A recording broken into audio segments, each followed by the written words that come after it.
앞서 이 살충제 음료수 사건 현재 영장 실질 심사가 열리고 있다는 소식 피의자 할머니의 모습을 보셨습니다.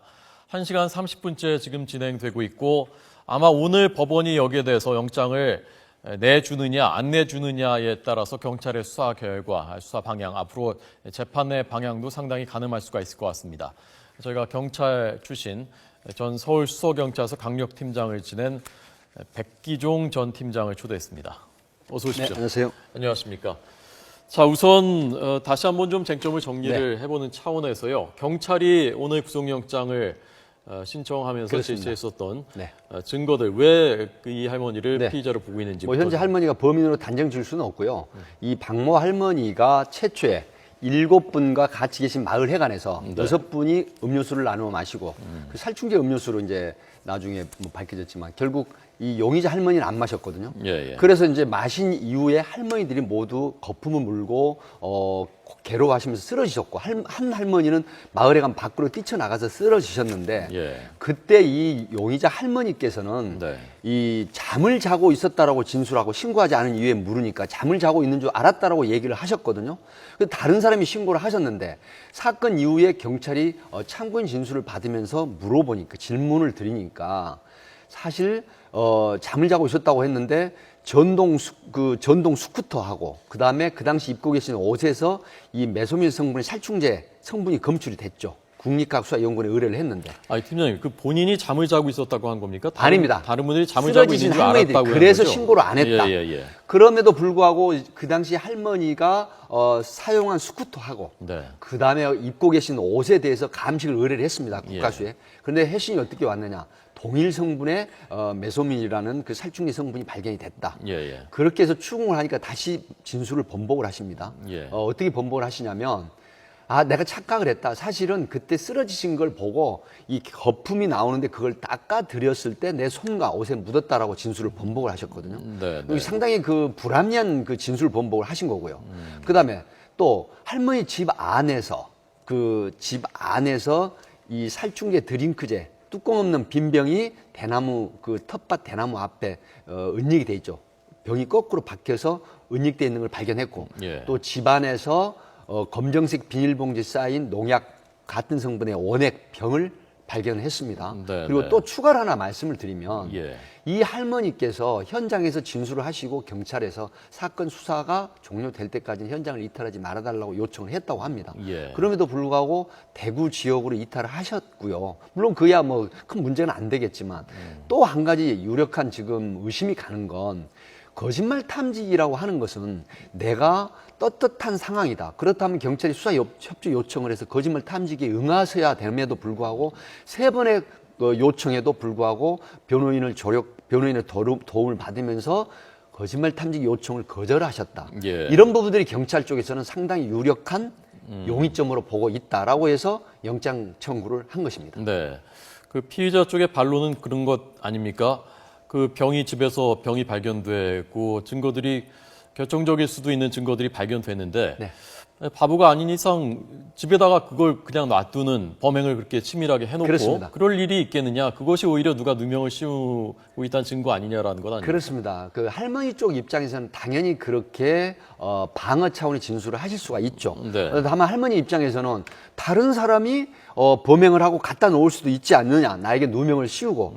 그러나 여러 가지 수사를 해본 바 다른 사람이 그 할머니에게 누명을 씌울 만한 요건이나 정황들이 전혀 없고 오히려 할머니가 그 지역을 벗어나면서 그 증거품들을 은닉하는 부분이 더 이상하게 볼 소지가 있다는 것이죠.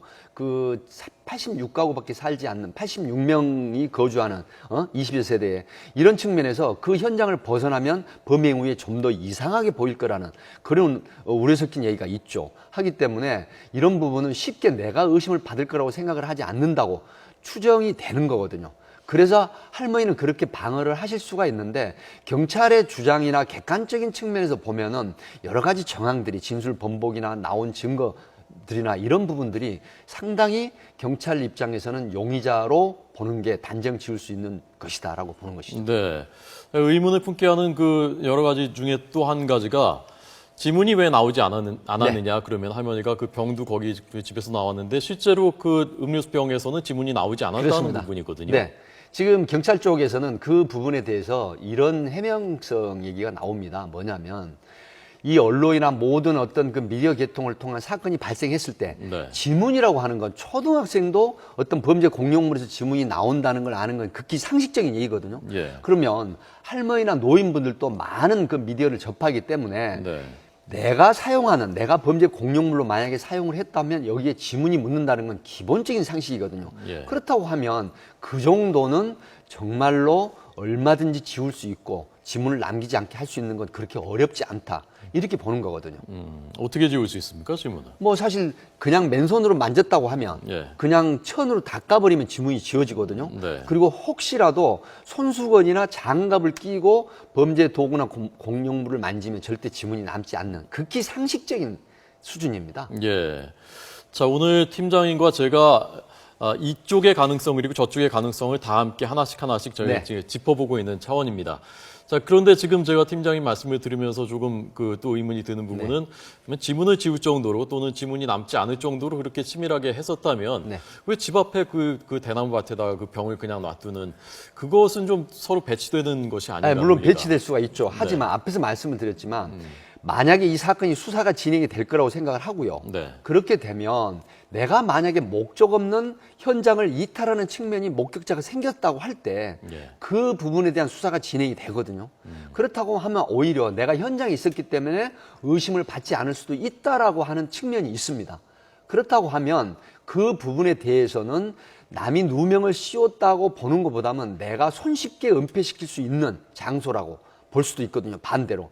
그래서 지금 우리가 이런 걸 실제로 수사하시면서 그런 그 경험들이 네. 있으십니까? 네, 실제로 그런, 많습니다. 그런 심리들을 포착하신 적이 그렇습니다. 있습니까? 저는 이 사건에 이제 그 노인분들 심리를 좀 어느 정도 많은 사건을 해봤기 때문에 아는데요. 예. 제가 조심스럽긴 하지만 객관적으로 이 용의자인 할머니께서 지금 약간의 갈등이 있었다는 얘기가 흘러나오고 있는데 그 대상자 할머니를 살해할 의도는 저는 없었다고 봐요.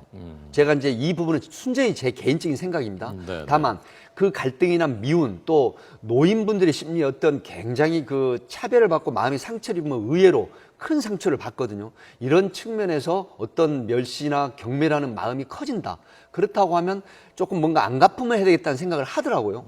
그렇게 됐을 때 약간의 메소밀이라는 그런 살충제를 넣어서 그 사람들이 좀 다치게 하고 싶은 그런 심리는 작동할 것입니다. 그러나 결과적으로 60대 할머니 노인분은 여성분은 지금 회복을 하셨거든요.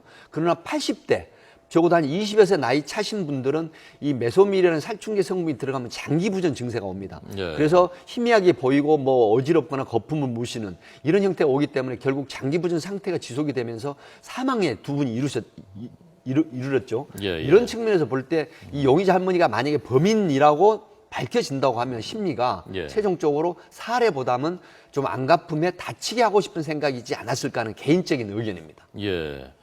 그 피해자 중에 한 분이 인터뷰를 통해서 그럴 사람이 아니다, 그럴 위인이 아니다 한번 물어봐라 다른 사람한테도. 네. 그리고 수십 년 동안 친하셨던 분이라고 네. 하는데 이분들이 네. 설령 좀 다툼이 있었다고 하더라도 어떻게 그런 일을 할 생각을 했을까? 그런 부분이 제일 사실은 근본적인 의문이거든요. 그렇습니다. 많은 분들이 품고 있는. 할머니 쪽 입장에서 또 그런 말씀이 맞죠. 왜 그러냐면 이 할머니가 이곳에 결혼을 한 이유뿐만 아니라 전부터 70년 동안을 사셨던 그 다음에 이제 모든 그 가구 사람들하고 숟가락이 몇 개란 정도도 알 만큼 서로 친한 그런 예. 가족 같은 분들이거든요. 네, 네. 근데 깨어난 할머니가 이 할머니를 의심할 필요가 없죠. 왜 그러냐?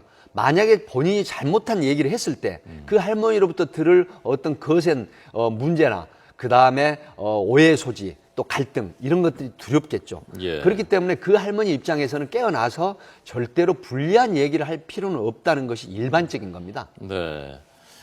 자, 지금 저희가 팀장님과 제가 짚어보고 있는 것들은 다 추정들입니다. 그렇습니다. 오늘까지는. 그리고 저희가 직접 또 수사를 하는 입장이 아니기 네. 때문에 저희가 모르는 부분, 파악하지 못하고 있는 부분도 있을 테고요. 오늘 지금 아마 영장실질심사에서 그 부분이 집중적으로 다뤄지고 있을 겁니다. 네. 저희가 하나씩 가능성을 이제 짚어보고 있는 그런 상황입니다.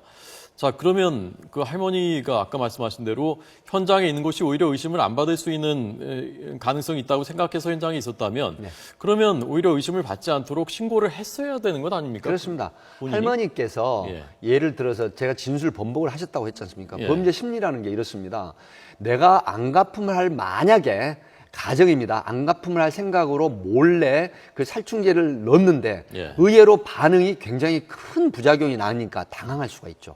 그렇기 때문에 경찰이 최초의 참고인 진술을 받을 때 예. 진술을 그렇게 하신 겁니다. 잠을 자고 있었던 것 같기 때문에 신고를 하지 않았다고 했는데 나중에 국립과학수사연구원의 해신 공식 그 감식 결과를 통보받고 추궁을 하니까 네. 할머니가 진술을 바꾸신 거죠. 아, 사실은 제가 그때 거품을 물고 쓰러지셨는데 네. 그때 그 할머니, 동료 할머니를 닦아줬다, 거품을. 그때 내 손과 옷에 묻었다라고 하는 상당히 불합리한 그런 진술 번복을 하셨거든요. 네. 이런 측면. 그리고 제가 추가로 말씀을 드릴 건 거짓말 탐지기라고 하는 것은 예. 경찰이 3회 요청을 했습니다. 네. 그렇다고 떳떳하다면 할머니께서 거짓말 탐지기에 응해 주십시오라고 했는데 변호인이 선임된 상태에서 거짓말 탐지기를 내가 왜 하느냐, 못하겠다라고 하셨거든요. 그렇다면 본인이 떳떳하다고 하시면 거짓말 탐지기에 응하고 수사에 협조함으로 해서 진실 반응이 나온다고 하면 그 혐의에 대해서 본인이 비록 정황 증거가 나왔다고 하더라도 혐의를 벗어날 수 있거든요. 예. 그럼에도 불구하고 굉장히 불합리한 진술 번복과 거짓말 탐지기 요청을 거절하셨다. 예. 이런 측면이 경찰로 봐서는 또 상당히 의심의 소지가 있다고 보는 단면입니다. 네. 그런데 고령인데도 불구하고 지금 조금 전에 그 화면을 보니까요. 아까 저 법정에 들어가실 그때 화면을 보니까 굉장히 잘 걷지도 못할 정도로 그런 그 육체적으로는 쇠약해진 모습인데 굉장히 그 태도는 차분하고 지금 진술을 차분하게 하고 있다고 하는데 이건 현장에서의 경험을 토대로 그 비춰서 유추하시면 어떤 상황인 것으로 생각하십니까? 사실 지금 할머니 입장에서는 정신적으로 굉장히 피곤하시고 네. 또 육체적으로도 굉장히 심신이 피곤하실 것입니다. 네. 하기 때문에 들어가는 모습이 83세의 고령이시기 때문에 네, 네. 굉장히 지친 그런 심적인 부담 또 육체적으로 피곤하시고 괴로운 그런 형태가 됩니다. 예. 범인이 아니라고 하더라도 예. 지금 긴급 체포가 대구에서 돼서 이송돼 가지고 지금까지 조사를 구금된 상태를 받고 계시지 않습니까? 네. 그렇다고 하면 심신이 모두 지친 상태이기 때문에 아마 굉장히 힘들어 하실 겁니다. 예. 이제 그런 부분. 그리고 경찰에서 또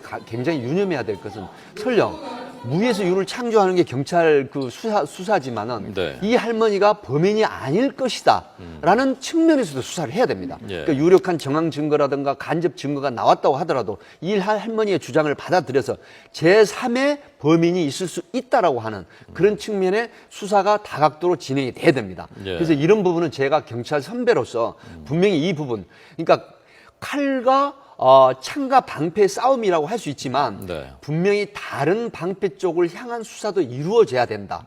그랬을 때 나중에 경찰이 이 할머니가 용의자인 이 할머니가 범인이 아니라고 판단이 됐을 때는 네. 그 비난에서 벗어날 수 있는 그런 여지를 남겨둬야 된다. 이런 예. 말씀 드리고 싶고요. 보통 그렇게들 합니까? 경찰에서 수사하면서 어느 한 방향으로 결정되면은 그렇다 싶으면 뭐 밀고 나가는 그런 네. 좀 측면이 있지 않습니까? 그렇습니다. 뭐 유력한 증거나 간접 정황 증거나 유력한 증거가 있다 하더라도 예. 그 피의자가 이 소위 말하면 제시하는 다른 각도의 수사를 반드시 합니다. 네. 그렇게 해서 준비를 하는데 제가 여기서 차제에 말씀을 드리고 싶은 건 유력한 정황 증거나 간접 증거가 받아들여지지 않는다고 하면 이 세상은 완전 범죄가 판치는 세상이 됩니다. 네, 2008년도 경기도 용인에서 시신 없는 살인사건이 발생을 했습니다. 잠깐 소개를 드리면 내용이 뭐냐면 동업자, 42세 된 동업자가 31세 된 동업자에게 투자를 해라.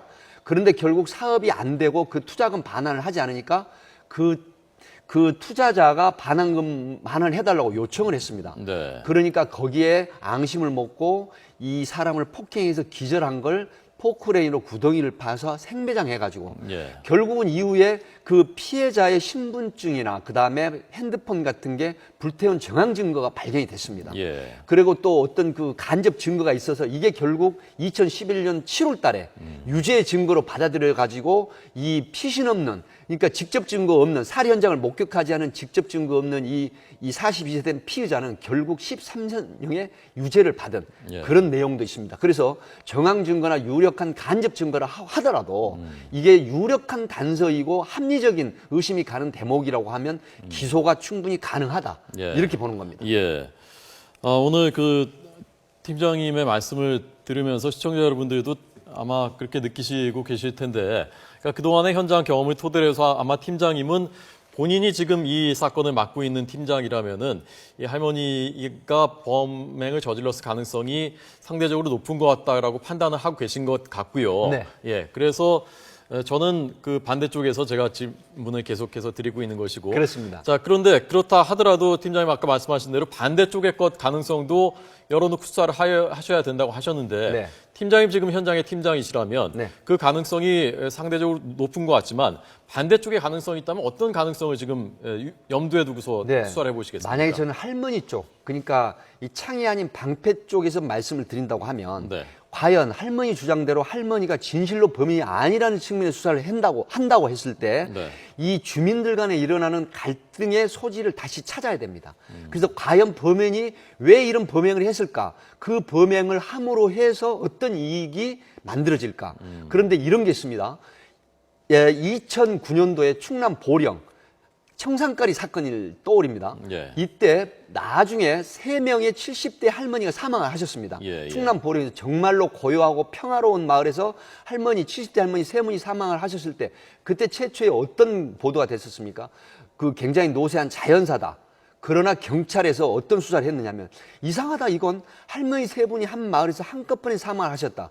그래서 결국 국립과학수사연구원에 부검 의뢰를 하니까 청산가리 염이 발견이 됐습니다. 그래서 수사를 개시를 했는데 나중에 수사 끝에 잡아낸 사람이 바로 71세 된 할머니 3남매의 아버지인 73세 된 남편이 범인이었습니다. 이 내용이 뭐냐면 바로 이 73세 된 이모 씨가 동네 읍에 있는 다방 여주인과 어떤 썸씽이 있다라니까 70대 동료 할머니가 이걸 말을 해준 겁니다. 그러니까 거기에 앙심을 먹고 이 할머니가, 부인 할머니가 남편 할아버지에게 당신 이 집에서 나가라, 나하고 더 이상 같이 살 수 없다라고 하니까 거기에 앙심을 먹고 73세 된 노인이 자기 철공소를 하는 지인에게 청산가리를 부탁을 해서 결국 막걸리에 청산가리를 혼용해서 3명의 할머니가 자기 부인과 3남매의 어머니인 자기 부인과 다른 동료 할머니 세 분이 한꺼번에 각각 다른 장소에서 사망을 하게 된 사건이 있었죠. 결국 범인은 바로 그 사망한 할머니의 남편 73세 된 이모 씨가 범인이었던 것입니다. 그렇다고 하면 이 상주 사건도 이 할머니가 아닌 또 다른 사람이 범인일 가능성이 있다는 것도 저는 그 수사를 충실히 해야 된다 하고 상주 수사본부에 저는 도움말을 드리고 싶은 겁니다. 예. 그러니까 누군가 다른 어떤 범행 동기가 있을 수 있었는가, 그 마을 주민들과 간의 관계 속에서 그런 부분을 들여다봐야 된다는 말씀. 주민이 80명밖에 안 되니까요. 86명이시죠. 86명이니까 사실 그거를 수사하는 게 그렇게 어렵지는 않을 것 같은데. 그렇게 어렵지 않습니다. 지금 수사본부가 경북지방경찰청 강역수사대하고 상주서장이 본부장으로 돼 있는 그래도 나름대로 베테랑 수사에 일가견 있는 사람들이 들어가서 86명의 주민들, 농촌 할머니 할아버지들 정말 순박하시거든요. 이분들을 상대로 수사한다는 게 어렵지 않습니다. 그래서 이런 부분을 다각도로 또 다른 측면에서 다른 파트가 수사를 해야 된다. 그래서 이 할머니가 만약에 범인이 아닌 누명을 쓴 상태라고 하면 분명히 또 다른, 현장은 증거의 보고입니다. 반드시 또 다른 증거가 있을 수 있다. 하지만 이 할머니가 범인이라고 단정 지을 만한 유력한 정황 증거나 직접 증거 아닌 거라고 하더라도 그 부분에 대한 충실한 수사도 또 다시 뒷받침을 해야 된다. 이렇게 저는 말씀을 드리고 싶습니다. 예, 알겠습니다. 현재 영장 실질심사가 진행되고 있고요. 지금 아마 팀장이 말씀하신 이런 부분을 포함해서 쟁점들이 다퉈지고 있을 것 같습니다. 법원의 판단 기다려 보도록 하겠습니다. 백기종 전 서울수서경찰서 강력팀장의 분석이었습니다. 고맙습니다. 네, 감사합니다.